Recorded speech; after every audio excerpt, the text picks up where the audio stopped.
I read that you was about to get in a fight with Roy Jones Jr. Oh yeah, you knew that story, right? Yeah. Nah, what happened? You know, I put him on a song where I said even Roy Jones was forced to lean back. That's right after he got knocked out. And, Antonio Tarver, huh? Yeah. And so he came to New York City. And we was having Ja Rule's release party. It was thousands. I had 150 guys with me, Shannon. Like, I'm gonna be honest with you. And I come off stage and then and when I open the thing, he's standing there. But nobody see him. And he's there with like 8 guys. And he got the one guy, Chopper Style. Chopper Style. So Chopper Style is telling him, knock him out, champ. Knock him out, champ. Like, you know, he's his Flavor Flav. He the hype man. He the hype man like a motherfucker. So the minute I see his Roy Jones, I grab his wrist.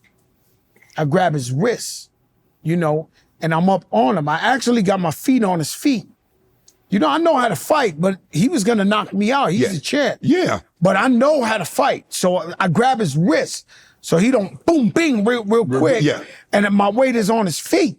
And so I'm like on him like this. And he's like, yo, what's up with that song? This, that. He got the devil in his eyes. He came there for one and one reason only. He was gonna knock Fat Joe out in New York.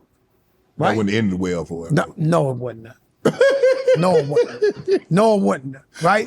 But I got to get out of this situation. So I'm like, yo, champ, let me just, that's just music, champ. Right. Champ, I'm trying to sweet talk him. Chopper Styles like, give it to him, champ. Knock him out. Put him out the game. Right. I'm like looking at him like, oh my God, like this guy. And then I eventually started feeling, I just told you right now, I'm scared of no man. Mm-hmm. I started feeling like a sucker in a way because I'm holding his hands. I'm begging him not to knock me out, right? And then I let go. And I had to tell him, I said, yo, champ, you see those guys? It's 150 guys, Shannon. I said, you're the champ. You're going to knock me out. But these guys, they're not going to fight you, champ. They're going to do you dirty. Yeah. They're gonna lay you down. He looked at them, he said, they with you? I said, yeah, they with me. And then he just disappeared. He was like, it's just music? I said, yes, it's just music, champ.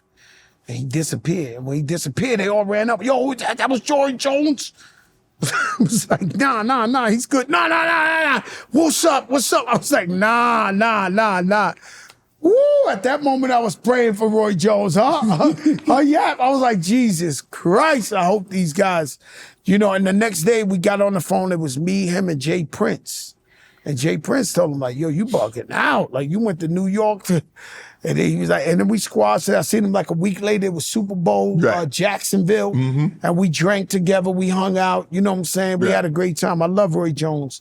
But I got to respect him. He's the last American who came to knock me out on this earth. You know what I'm saying? He came to knock me out, for sure. And then you and Mike Tyson was going to beat up somebody. Well, that's an iller story. You know, Big Pun was crazy. Rest in peace. Like, he was like a wild boy. So we did a show. We had 50 guys with us. He tells me, yo, send them all home. Let's go to the Tunnel, just me and you.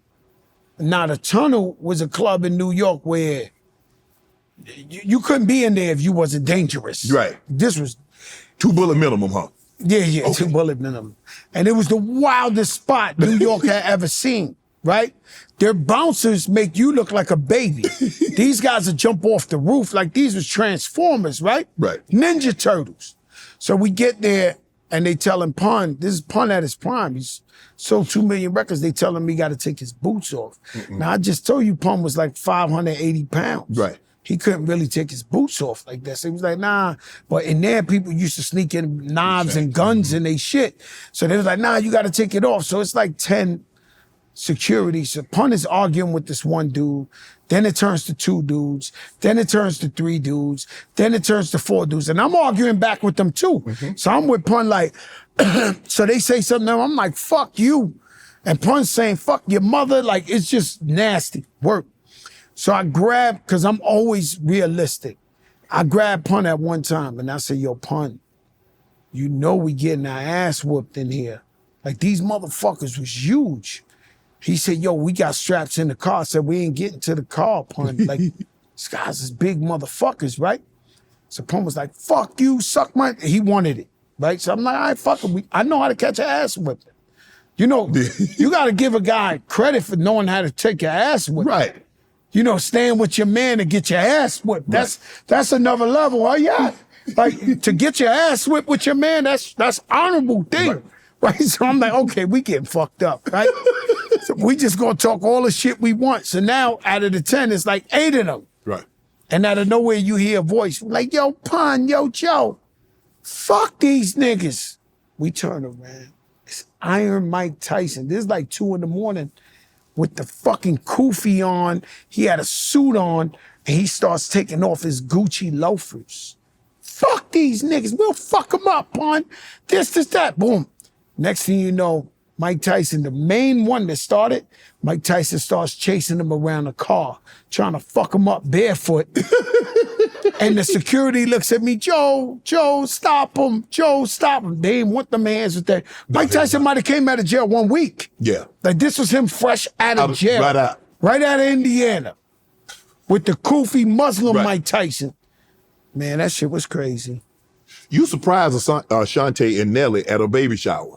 Yeah. You and Ashanti go way back. Y'all been cool for the longest. And if I'm not mistaken, I think Irv had something to say about you because he kept going back and forth talking about, you know, her. That was 20, 30 years ago. And you like, bro, let it go, blah, blah, blah. She's done moved on, so forth and so on.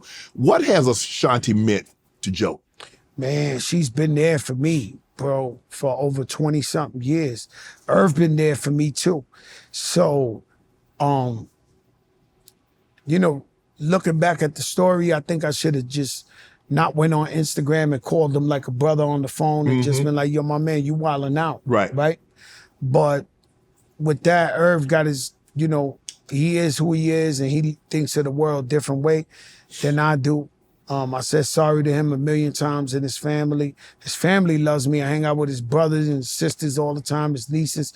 But, you know, he still got an attitude with me. But Ashanti, she's been my sister through thick and thin. I don't know how to explain it to you. And I'm proud of her. I seen her baby so beautiful.